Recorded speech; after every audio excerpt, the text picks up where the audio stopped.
We're enjoying being Americans in the UK, and a couple of our American friends that follow us on Instagram, when the church posted Happy Mother's Day, we literally had a friend in America who said, that post just gave me a jump scare. I thought I totally had messed up and missed celebrating Mother's Day in our home. But for all of our friends in the UK and here in the room and around the city, do hope it's been a great day for you. And I'll tell you, the interesting thing is that as we've laid out this talks that we would be doing in this series called Epic, Finding Your Part in God's Great Story, I didn't realize, looking out weeks ahead, how I would feel about this particular talk tonight and the role that the woman would play.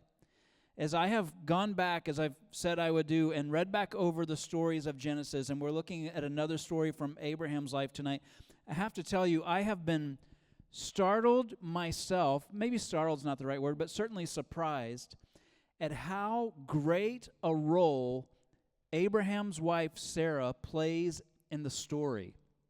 I don't know if it just over hundreds of years of church tradition where church was predominantly male-led, I don't know if we just inadvertently pushed Sarah to the side, but she plays an incredible role in this story, and there's a special moment, especially for her, that we'll come to in just a little bit. But I just want to say, if you have ever felt crushed, if you have ever felt like you have missed expectations, you can relate to Sarah and Abraham.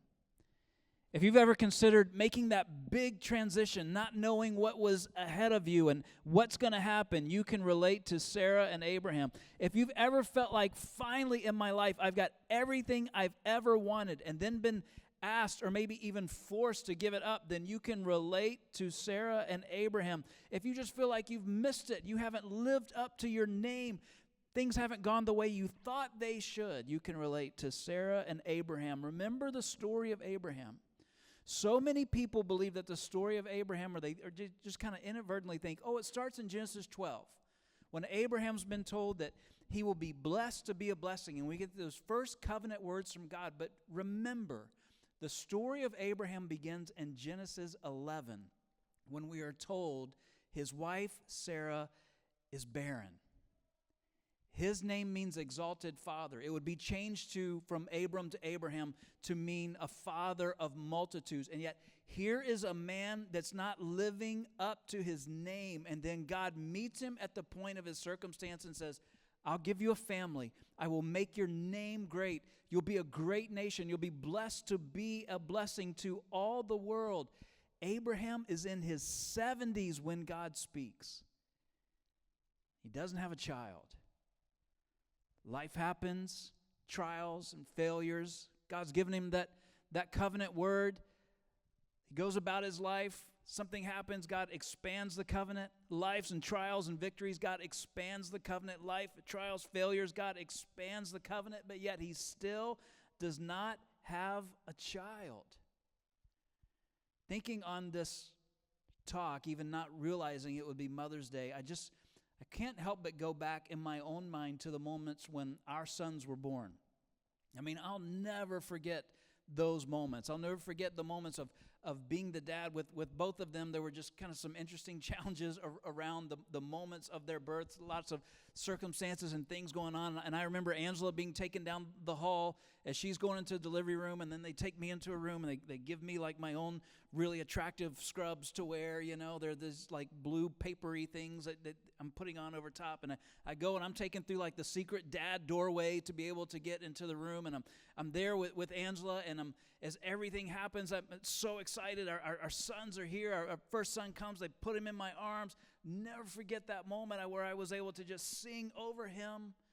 And then it happens again 3 years later, and my son is put in my arms, and I'm able to actually sing the same song over him. We've got pictures of these moments.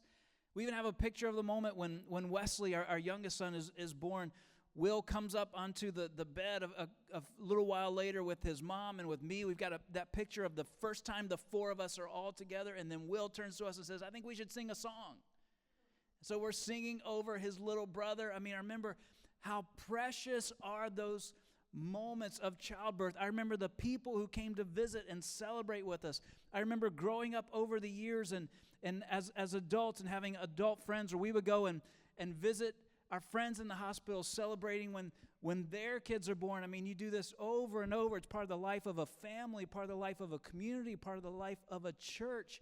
And Sarah and Abraham are now later in life, and it still hasn't happened for them.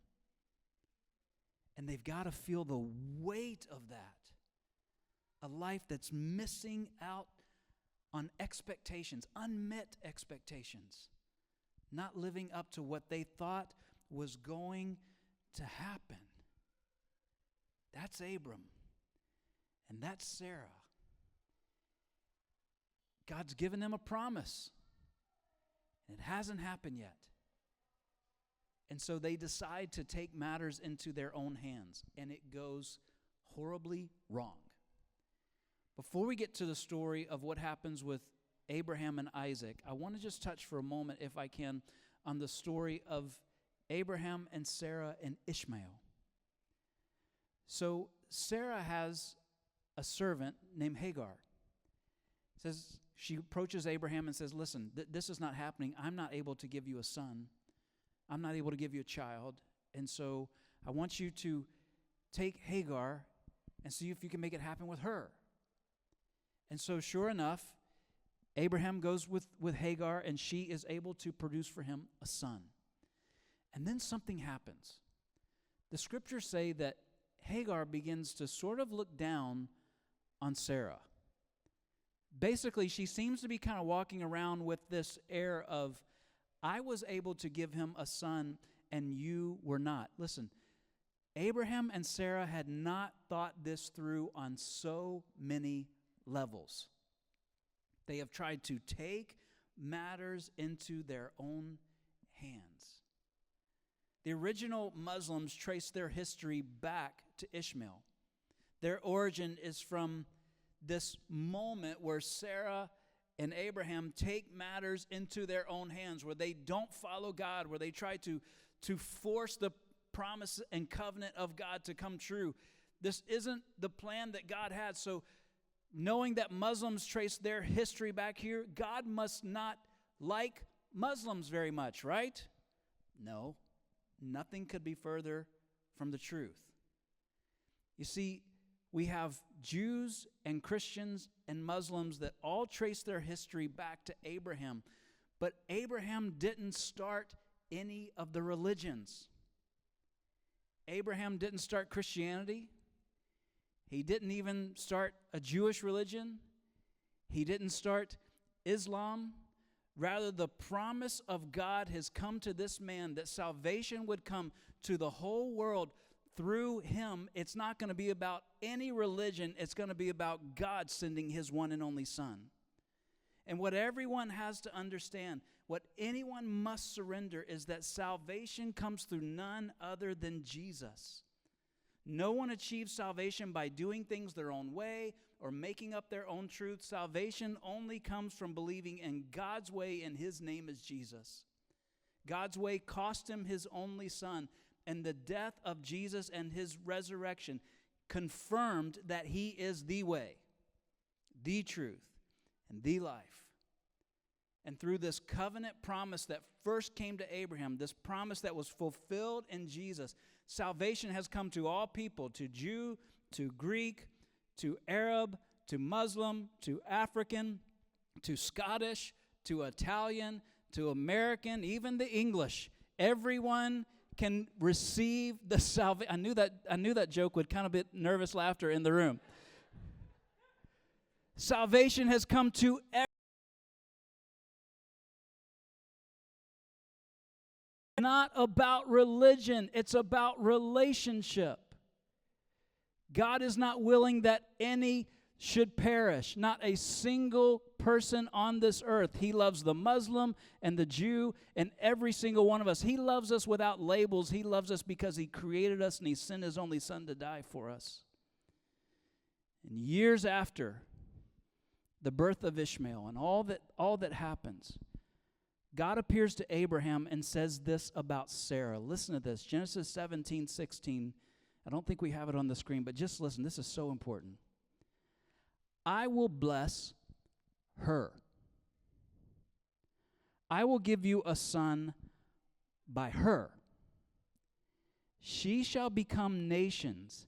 Kings of people will come from her. You ever realized that the covenant that God gave to Abraham, he also gave to his, because of her proximity and that she is his wife. God made a covenant promise to her.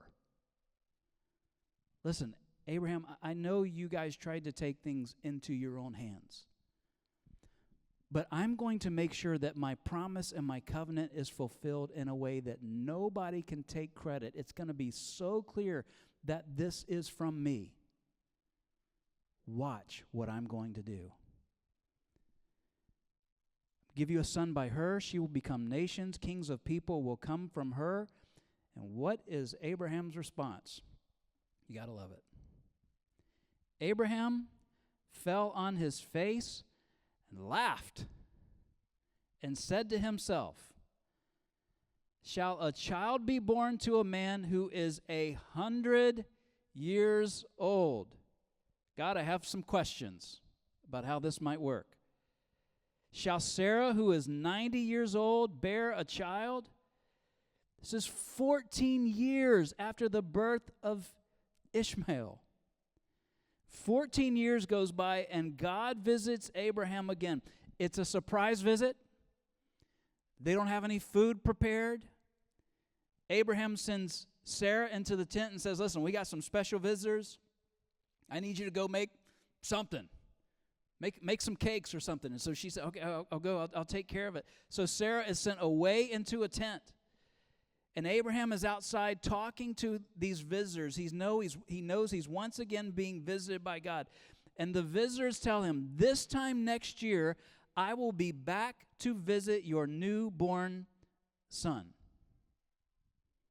Watch what happens. I love this. Now, Abraham and Sarah were old, advanced in years. You know, we talked about a couple weeks ago, Moses is the one who wrote this down. He's trying to be delicate. But he just says it how it is. These people are old. The way of women had ceased to be with Sarah. I mean, Moses delicately puts in that little detail. And so what does Sarah do? Just like Abraham, Sarah laughed. She laughed to herself, saying, after I am worn out and he's really old, shall I have pleasure? The Lord said to Abraham, what did Sarah laugh and say? Shall I indeed bear a child now that I am old? Is anything too hard for the Lord? At the appointed time, I will return to you about this time next year, and Sarah will have a son. Sarah denied it, said, I did not laugh, for she was afraid. And the Lord, who's visiting Abraham and Sarah, said, oh, no, you laughed. I heard you. They just laughed. Listen, this is not the laughter of unbelief. This is just like, God, are you serious? This is how you're going to bring your covenant about? I'm in my 90s. I'll be 100 by the time a child gets here. She is beautiful, but she's no spring chicken. I mean, Abraham, the scriptures say he fell on his face, which means he's worshiping. This is not the laughter of unbelief. This is crazy. God, that you might do something in this way, that you might bring about your covenant promise in this way. Genesis chapter 21 says, the Lord visited Sarah as he had said, and the Lord did to Sarah as he had promised, and Sarah conceived and bore Abraham a son in his old age at the time of which God had spoken to him. Abraham called the name of his son who was to be born to him, whom Sarah bore him, Isaac. I shared with you last week that sometimes the names of the people in these stories enhance the story. Any guesses what the name Isaac means? Laughter. He laughs. every time you see this little bundle of joy, you realize God has fulfilled his covenant in the way that only he could, and God has a sense of humor in the way that he did this. Listen, I'll be 48 this year. I married a younger woman. I'm not going to give her age away, even though she probably wouldn't care that much. I can't imagine if a child were to come along at this point, let alone if I were to be double this age. Listen, this is after the flood. The world is deteriorating now. People aren't living to 900 anymore. Abraham and Sarah are just old. And God says, and through this story, nothing will be impossible for me. The story continues on. Abraham was 100 years old when his son Isaac was born to him. And Sarah said, God has made laughter for me. Everyone who hears will laugh over me. Can you imagine the moments of visiting friend after friend and family member after family member and being reminded, I haven't been able to have a child. Can you imagine when the handmaid Hagar has her child and then begins to look down on Sarah, this constant reminder in their home over and over again, day after day after day, that we can't do this. And then finally he comes and their mourning is turned to dancing. They're now filled with laughter. God did what only he could do to fulfill his covenant. He has given a son to Sarah and Abraham. And then we come to this very distressing part of this story. It's a story that puts the continuity of the Bible, written over a span of 1,500 years by 40 different authors, inspired by the Holy Spirit, on display. The continuity of it. The way that it holds true from ages past even till today. Look at this, Genesis 22. After these things, God tested Abraham and said to him, Abraham, he said. Here I am, he said. Take your son, your only son Isaac, whom you love, and go to the land of Moriah and offer him there as a burnt offering on one of the mountains that I will tell you. Didn't see this coming. Seriously? After all of these years, after all that's happened, this is what you want me to do? Sacrifice the son that we finally had? This story trips up a lot of people. We could do a full Bible study just on the two verses I just read, but let me give you a couple of important things to take away just from Genesis 22, 1 and 2. First, as the Spirit of God gives this to Moses later on to write down, he makes it clear from the very beginning, this is a test.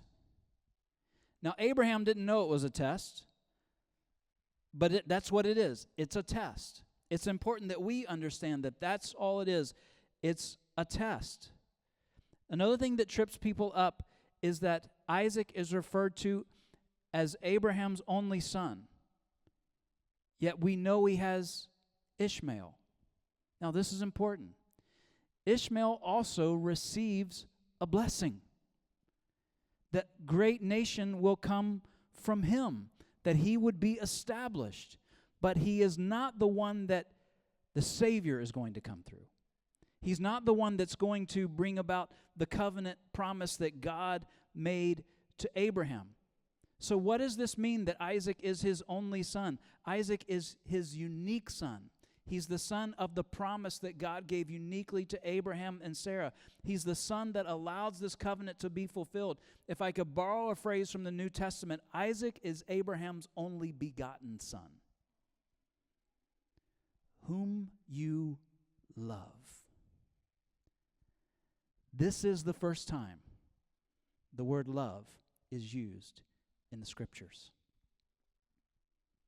Understand, this story is a literal historical story, but it's also a foreshadowing we'll talk about in just a moment. Isaac, your boy, your only begotten son, whom you love. Something else that is so important about this moment in Genesis 22 is Abraham's response when God says his name. Abraham.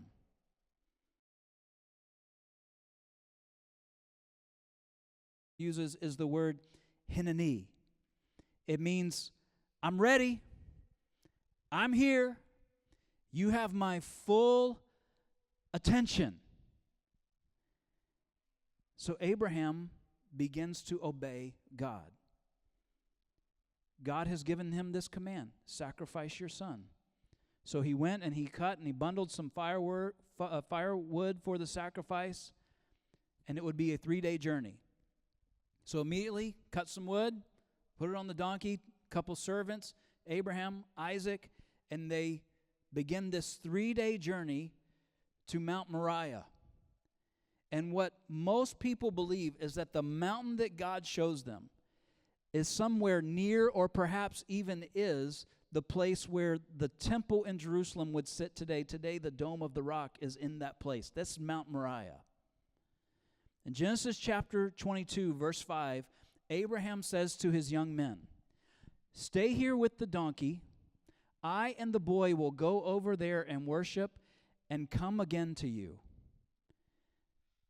Now, does that strike anybody as a little bit odd? Abraham has been commanded to sacrifice this young man, his one and only begotten son. We're going to walk up the mountain together, but we are coming back. Verse 9.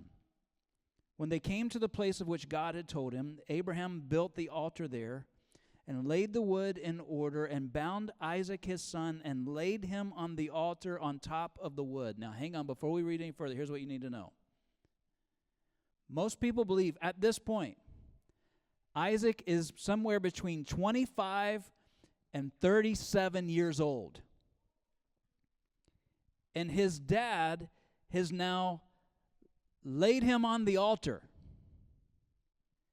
If I'm Isaac and I'm 30 and a 100-year-old man is about to lay me on an altar, we're going to have words. And I'm not getting on this altar if I don't want to. Understand, Isaac could have taken the old guy. Could have said, I'm not having it. But Isaac knows something about the covenant of God and allows himself to be laid down on this altar. Continues on. Isaac's on top of the wood. Then Abraham reached out his hand, took the knife to slaughter, pretty brutal word there, his son. But the angel of the Lord called to him from heaven and said, Abraham, Abraham, and look at his response. Here I am. Hineni, you have my full attention. I'll do whatever you want. I am fully present in this moment. I'm ready. This response would become the template for response throughout the Old Testament. In fact, when Moses goes and sees a bush that is not being burned up in the desert, in the Sinai wilderness, as he approaches the bush, and a voice calls out to him. Do you know what Moses says in response? Hineni, here I am. When the boy Samuel is woken up in the middle of the night and he thinks it's Eli calling to him over and over again, he gets up and he says, what do you want? And Eli says, it wasn't me. Happens again, what do you want? Eli says, it wasn't me. Eli gives him the response. And so the third time when Samuel hears God's voice in the middle of the night, he responds with, here I am. The book of Isaiah gives us this picture of the prophet Isaiah being called up into the throne of God. And in the throne of God, it's being said, who will go for us? Who will go tell the world about the plans, the promises of God? Who will go tell the world about this prophecy? Do you know what Isaiah says? Here I am, Hineni, send me. You have my full attention. I'm ready for whatever it is you want. Abraham, in that moment, it says, I'm ready. If you want me to bring the knife down, I'll bring the knife down. But God actually says, Abraham, stop, through the angel of God. Don't kill the boy.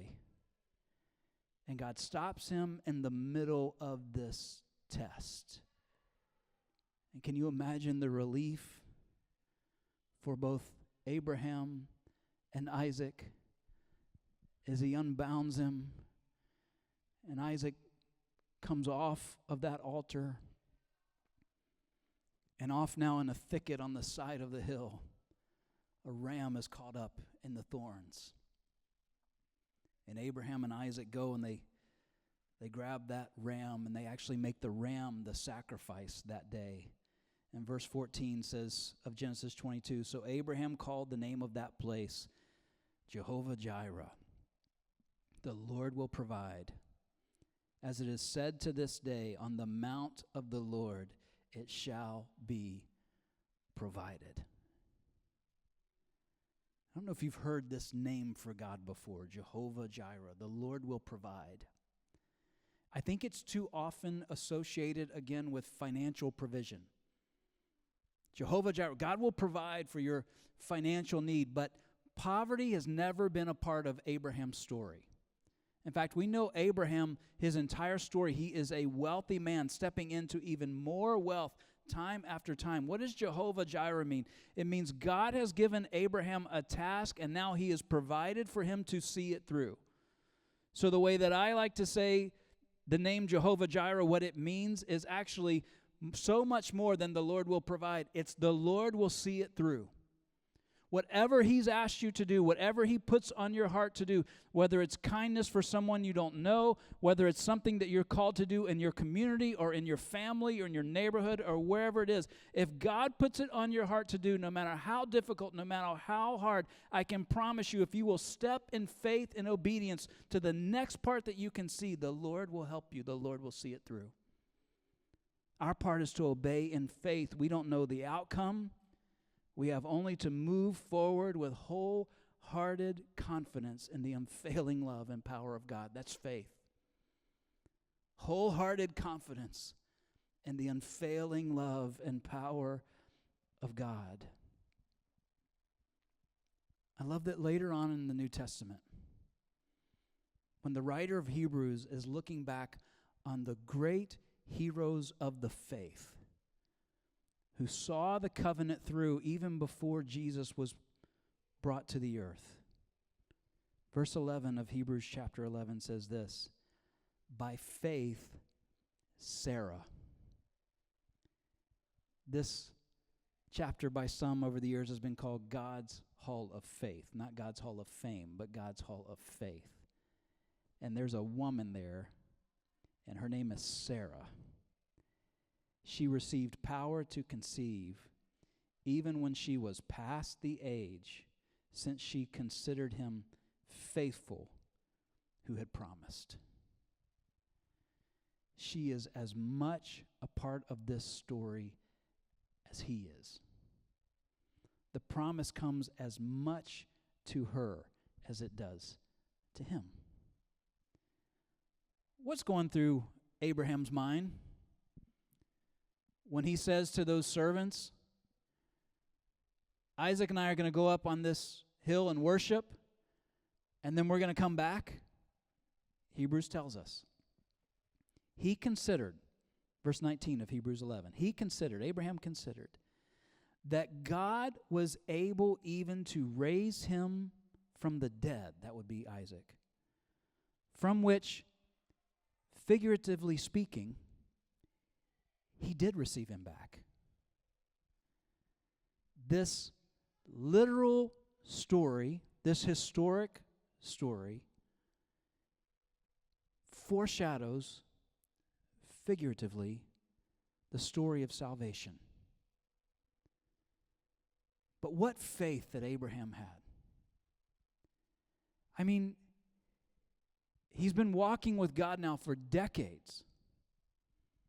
And all he knows is, I'll do whatever God asks. He did not know it was a test. I think we can now look back and go, we know that God would not have asked him to go through with that kind of act. But what Abraham knew is that he would not withhold anything from the one who is worthy of everything. And that's what we learn from Abraham. That we as followers of God, as followers of Jesus, should withhold nothing from the one who is worthy of everything. God's invitation to live a wholehearted life is not so that we can earn salvation, but so that we can express salvation. So as you consider this story, let me ask you the question. What do you love the most? Today you're supposed to say mom. No. What do you love the most? And perhaps, maybe, you can look and say, God did this for me. I have this amazing gift, this amazing blessing on my life. What do I love the most? If you will take the challenge of Abraham, the test of Abraham, if you will lay the things on the altar that you love the most, you will get God's very best. Abraham went through with what God asked him to do. When he came back down off that mountain, God spoke to him and said, the covenant is going to happen. Your descendants are going to be like the sand on the seashore, like the stars in the sky. You're not going to be able to count them. The whole world is going to be blessed through you. Listen, for all of us, we may have our own thoughts, our own hopes, our own dreams of how it's all going to come about. But friends, God is able to give us more than we could ever ask or imagine. And I know for some of us, there have been moments where our dreams have absolutely been shattered. But can I tell you something? God is able to fulfill and do so much more. But before he can fill your hands, you have to empty them of your plans. And I know that things fall apart. But no matter what has happened that's caused things to fall apart, they are not greater than what God wants to do in your life. Not my will, but yours is the prayer of Jesus before he is arrested and killed for our sins. The author of Romans, the Apostle Paul, says this: God did not spare his own son, but gave him up for us all. How will he not also with him graciously give us all things? Salvation made possible. God holds nothing back from our lives if we will lay the things we love the most on the altar. Oh, that's terrifying. What does Monday morning look like for you? If you lay the thing you love the most before God and say, God, not my will, but yours. Whatever it is, you take it. If you do that day after day after day, surrendering your life to him, you know what I believe will happen? God will give you a vision for your life that might just make you laugh. Oh, I would love that for you. Wouldn't you love that? To be able to join with God in building his kingdom and sharing his kindness with others in such a way that at the end of every day you're just like, okay, if this is what you want to do. Like, it's not the laugh of unbelief. It's just like, seriously? I'm not that talented. I don't have a big platform. I'm not sure I'm the right person for this. But you can do it. I don't want to be the guy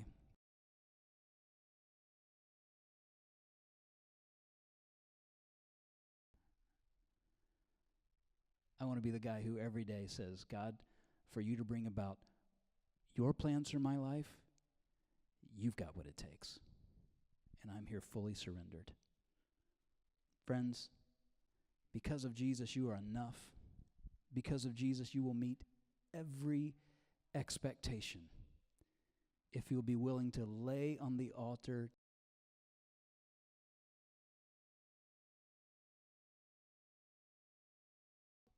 full of faith that I pray would just make you laugh. Would you just bow your head with me for just a moment? We just bow our heads and close our eyes at the end of a message just to give ourselves a chance to reflect and respond. Not to me, but to God's Spirit. If something has been said that you would say, God, how do you want this to apply to my life? Let Him apply it. I don't want to give a lot of suggestions. I don't want to give a lot of prompts. I just want you to seek God right now and say, God, what do you have for me to do? What do I need to empty my hands of so that I can get more of you?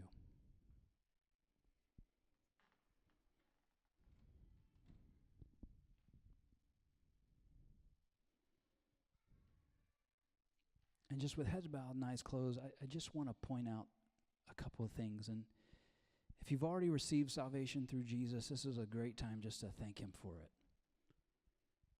Abraham took his one and only son, his only begotten son. He walked him up a hillside to make a sacrifice. And it was a foreshadowing of ultimately what God would do. He would send His one and only begotten Son to earth, Jesus, who would lay down His life on the cross out of God's love for all of us. The sins of all mankind, the things that you and I have done wrong, laid on Jesus. And then Jesus lays down His life. So in that moment, unbelievably, the wrath of God, the penalty for sin, is actually being satisfied by the love of God and the sacrifice of His Son. And then Jesus is raised from the dead. Raised from the dead, so that confirming that every promise He's ever made is true, that He is truly a promise-making, promise-keeping God who's got plans for us into all eternity and forevermore, but He's got plans for your life right now for you to step into. If you're here today and you've never put your faith and trust in Jesus for salvation, it's not an invitation to become part of a Christian religion. It's the invitation to come and have a relationship with God through His Son Jesus. You say, how do I do that? Just in this moment, you can pray in your own words, God, I put my faith and trust in you. God, I believe that what you have done for me through Jesus is true. That He has died on the cross for my sins. That He has been risen from the dead for me. I believe it by faith. And I receive this gift of God of salvation. Boy, if that's you in this room this evening, or if you'd like to talk more about what that means, I'll be right down front afterwards. I'd love to have the opportunity to talk with you about what it means to put your faith and trust in Jesus. We walk by faith in the unfailing love and power of God. It truly never fails.